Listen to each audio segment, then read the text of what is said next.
Welcomes to teacher journey channel. आज हमारा topic है एजुकेशन इन ब्रिटिश पीरियड।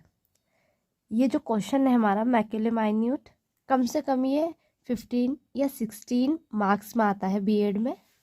तो हमारा ये जो अगर हम इसको बुक से पढ़ते हैं तो ये हमारा होता है कम से कम 10 या 15 पेज का, जो काफ़ी टाइम लेता है समझने भी। इसमें मैं आज क्या कराऊंगी, आपको एक समरी ओवरव्यू बता दूंगी इस पूरे का, और कि कैसे करना है पेपर में आए तो वो चीज़ हम डिस्कस करेंगे। हम यहाँ पे मेन हेडिंग पढ़ेंगे, और बीएड में हमें मेन हेडिंग पे ही ज़्यादा फोकस रखना है, क्योंकि मेन हेडिंग को एग्जामिनर ज़्यादा देखता है, फिर अंदर तो उसको हम अपनी साइड से लिख सकते हैं समझने के बाद। तो स्टार्ट करते हैं अपना टॉपिक। अगर आपने सब्सक्राइब नहीं किया चैनल तो सब्सक्राइब कर लीजिए, जो आपको न्यू इन्फॉर्मेशन मिलती रहे। Macaulay minute and Bentinck resolution 1835।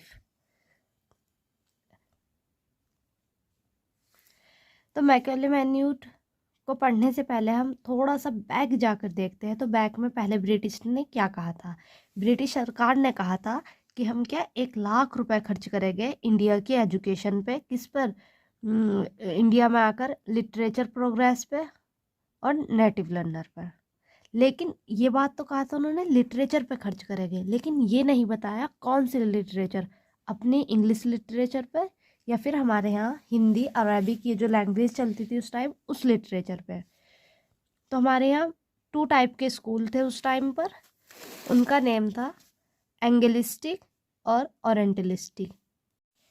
एंगलिस्टिक वो स्कूल जो अंग्रेज़ ने हमारे यहाँ के खुलवाए थे, और ओरेंटलिस्टिक जो हमारे इंडिया के स्कूल थे। उन्होंने ये तो बताया कि क्या 1 लाख रुपए देंगे वो, लेकिन ये नहीं बताया कि कौन से स्कूल पर या कौन से लिटरेचर पे वो खर्च करने हैं।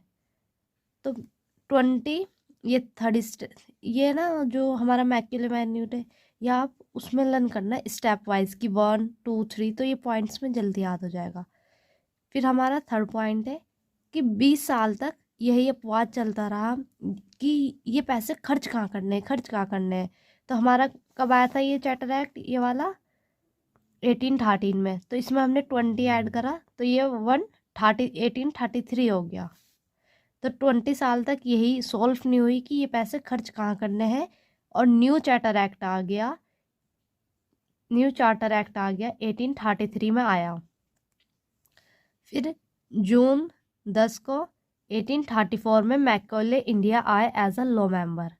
अब मैकेले की कहानी अब शुरू होगी, क्योंकि क्या हमने यहाँ पे देखा है ऊपर मैकेले और बेंटिक का वो क्या था 1835 में। तो हमने पहले थोड़ा पीछे से बात करी कि 1813 में क्या था एक्ट में।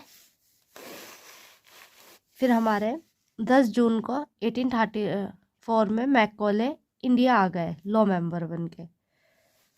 जब वो आए तो उनसे जो दूसरे अंग्रेज थे यहाँ पे लगे हुए लॉर्ड विलियम बेंटिक, उन्होंने ये सवाल करे। फिर उन्होंने मैकेले से मिलकर बात की और कितने 3 सवाल करे। पहले तो उन्होंने ये पूछा how to spend the amount of 10 lakh per annum on education, कि जो 10 लाख है वो एजुकेशन पे कैसे हमें खर्च करने हैं। ये 10 लाख कहाँ से आया? पहले हमें 1 लाख था, और फिर जैसे जैसे टाइम के साथ फिर कि 10 लाख हो गए, कि वो कितना 1 साल में 10 लाख रुपए खर्च करेंगे। तो विलियम पूछ रहे हैं मैकेले से कि कहाँ खर्च करने हैं, कैसे खर्च करने हैं। एक क्वेश्चन लॉर्ड विलियम बेंटिक ने ये करा। दूसरा क्वेश्चन उन्होंने करा to define the term literature and London native, कि खुलकर बताओ कि लिटरेचर जो टर्म है किन के लिए यूज़ हुई है, कौन सी लिटरेचर के लिए यूज़ हुई है। तो ये जो हमारे पहले गोलमोल बात की थी, यहाँ पे इन्होंने कहा इस बात को क्या क्लियर करो। थर्ड सवाल है उनका, थर्ड क्वेश्चन उन्होंने करा to solve anglicist and orientalist controversy, कि ये जो इसको सॉल्व करो एंगलिस्ट और ओरिएंटलिस्ट क्या है, इसमें कैसे करना है। दोबारा खोला गया ओरिएंटलिस्टिक, जिसमें क्या इंडियंस का है। फिर मैकेले ने section 43 of the charter act 1813 जो उनसे पहले आया था उसको डीपली पढ़ा, पूरा पढ़ा कि इस एक्ट में था क्या, जो पहला आया था पहले उसको पढ़ा। फिर उन्होंने अपनी साइड से एक रिपोर्ट बना कर दी गवर्नर जनरल को 2 Feb 1835। मतलब मैक्योले ने जो रिपोर्ट बनाई सारा पिछली हिस्ट्री पढ़ के अपनी, तो वो कब उन्होंने रिपोर्ट दी अपनी 1835 में 2 फरवरी को सबमिट की, और इस रिपोर्ट को मैक्योले मैन्यूट के नाम से जाना गया।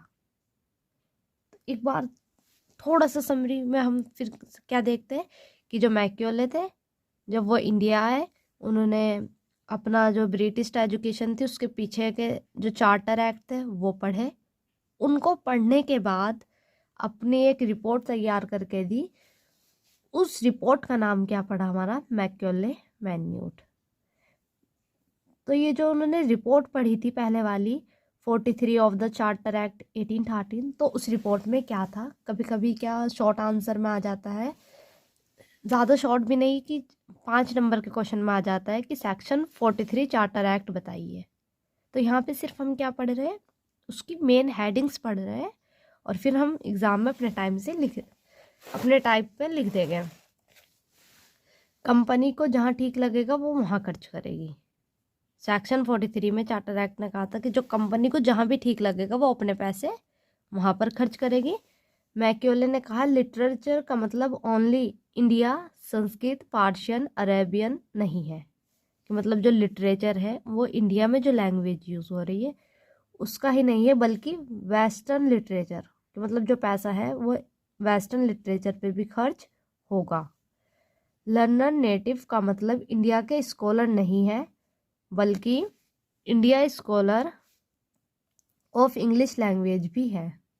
मतलब ये जो 43 एक्ट में ये जो बातें थी इनको और क्लियर करके एक्सप्लेन किया हमारे मैक्योले ने। फिर मैक्योले ने कुछ सजेशन दिए थे ये 5 सजेशन दिए थे, और ये क्वेश्चन देखते हैं।